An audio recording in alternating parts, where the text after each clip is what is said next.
बेशक, सुभान अल्लाह। बहुत शुक्रिया जी।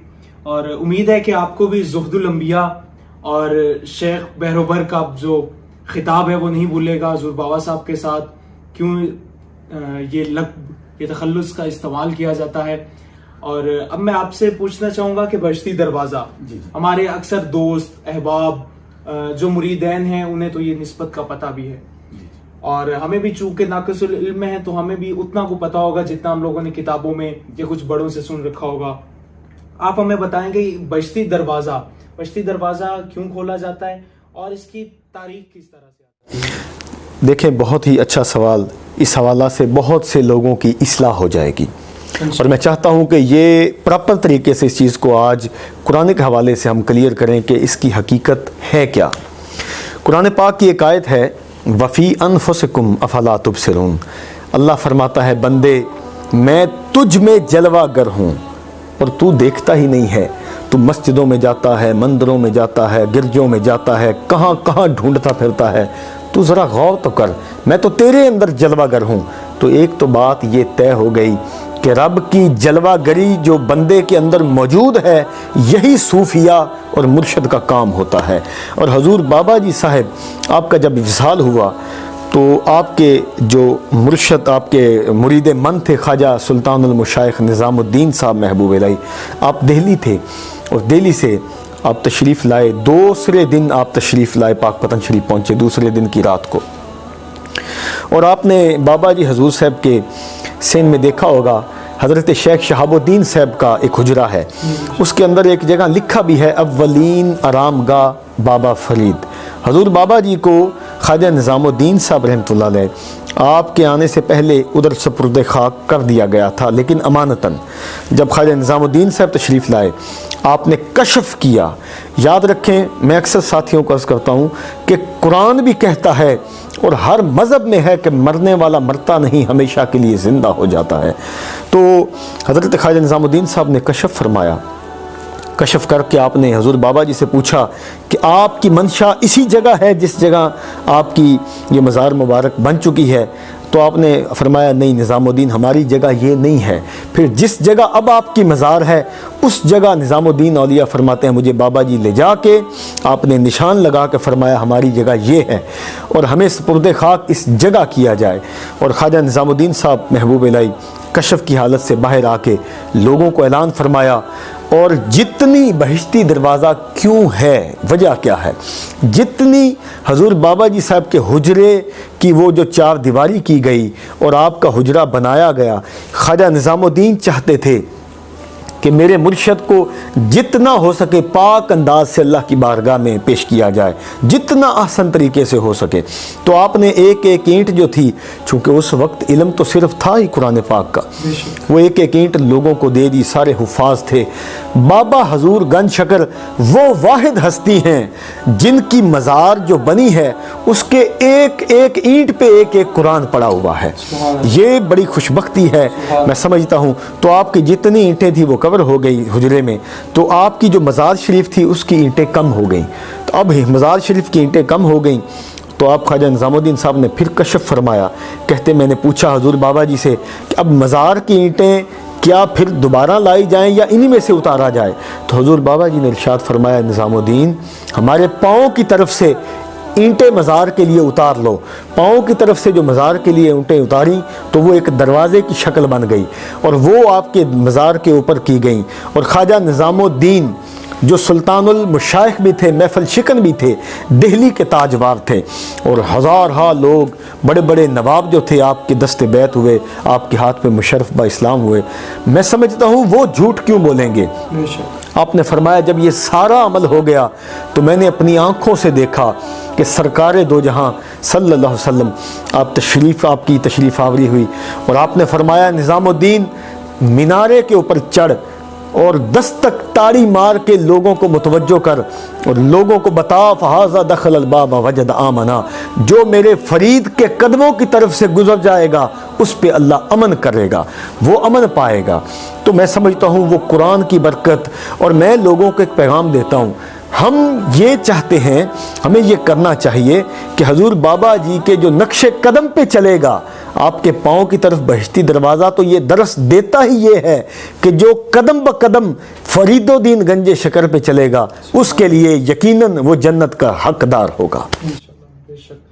बहुत शुक्रिया जी, बहुत ही खूबसूरत जवाब था और आपको उम्मीद है कि ये मैं समझता हूँ कि एक मुकम्मल जवाब था, मुकम्मल जवाब। अब हमारे जो कुछ दोस्त अहबाब सुनने वाले थे, मुरीदैन सुनने वाले थे, कुछ को मेरी तरह कुछ बातें पता थी, कुछ नहीं पता थी, तो अब उम्मीद है कि सबको सारी बातें पता चल चुकी होंगी।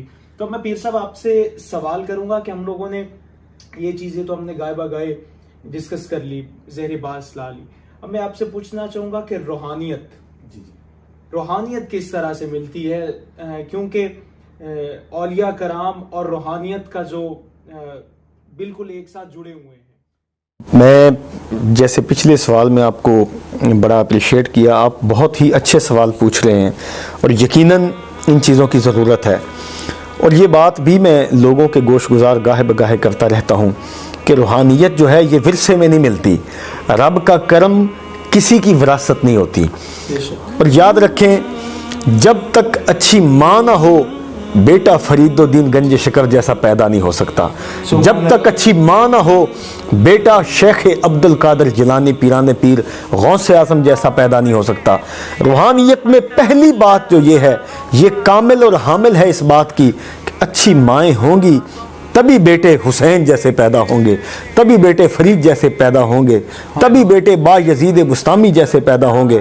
बाबा साहब के मुर्शद हज़रत ख्वाजा कुतुबुद्दीन साहब मुख्तियार काकी, आप अपने जब होश में आए पैदाइश के बाद, अपने 3 साल 4 साल के बाद आप तालीम के लिए देह तारीख़ हिंद में ये बात दर्ज है, आप मदरसे में इल्म नाफ़े के लिए, कुरान शरीफ के इल्म के लिए गए, हाफ़िज़ साहब ने पढ़ाना चाहा तो आपने 14 सपारे जो थे वो उनके 14 सपारों का बताया कि 14 सपारे मैं माँ के पेट से हाफ़िज़ हूँ।